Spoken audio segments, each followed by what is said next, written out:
friends. Namaste, Sat Sri Akal, Adab. Welcome to my YouTube channel English Winglish. Today, I've come with a new topic for my literature friends, and the topic is ode.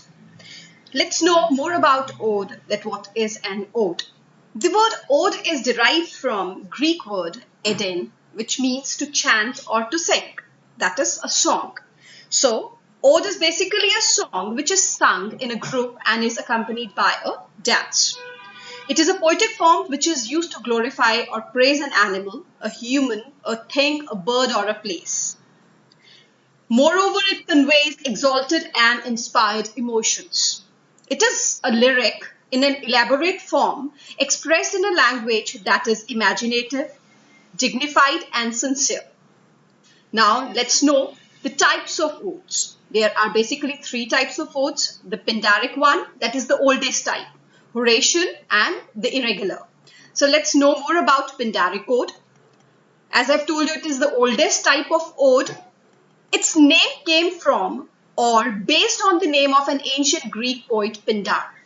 It is the oldest form wherein the odes were written in the form of a song accompanied by dance to celebrate the victory of someone. I've told you before too that basically ode is a song which is accompanied by a dance.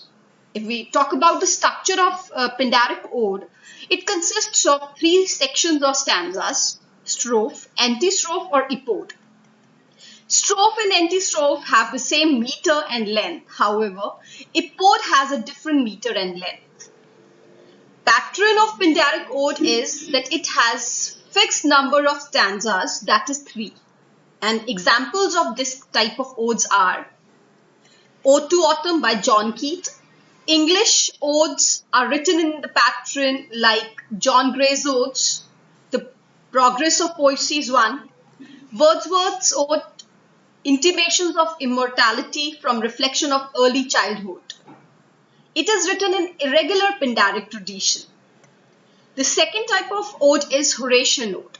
It is based on the name of a Latin poet, Horace.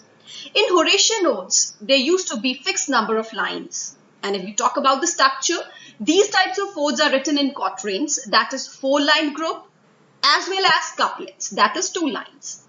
The odes of Horace deliberately imitated the Greek lyricists Alcaeus and Anacreon. And the examples of Horatian odes are Ode on Solitude by Alexander Pope and Ode to the Confederate Dead by Alan Tate. The third type of ode is irregular ode. It is very much used in odes written in English language. Rhyme is followed here, but it does not have any structure. That means it does not follow the pattern of Pindaric or Horatian odes. Wordsworth and Keats have written odes in this pattern, but P.B. Shelley's Ode to the West Wind, it is one of the finest examples of this type of ode. If we talk about the structure of irregular ode, there are no fixed lines. In some cases it is 3, in some it can be 4 or 5, so no fixed line pattern is followed here. Now, important odes. If we talk about the important odes, the first one is, in English language, the earliest odes were written by Edmund Spenser, that is Epithalamion and Prothalamion. In 17th century, Abraham Cowley has written most important odes in English language. He has followed Pindaric style in irregular way. Then come Thomas Gray's odes. He followed Pindaric style again. William Wordsworth's odes came the next. He followed Cowley's way, that is irregular Pindaric style or pattern in Intimations of Immortality from Reflection of Early Childhood. So I have told you before too about this particular ode of Wordsworth.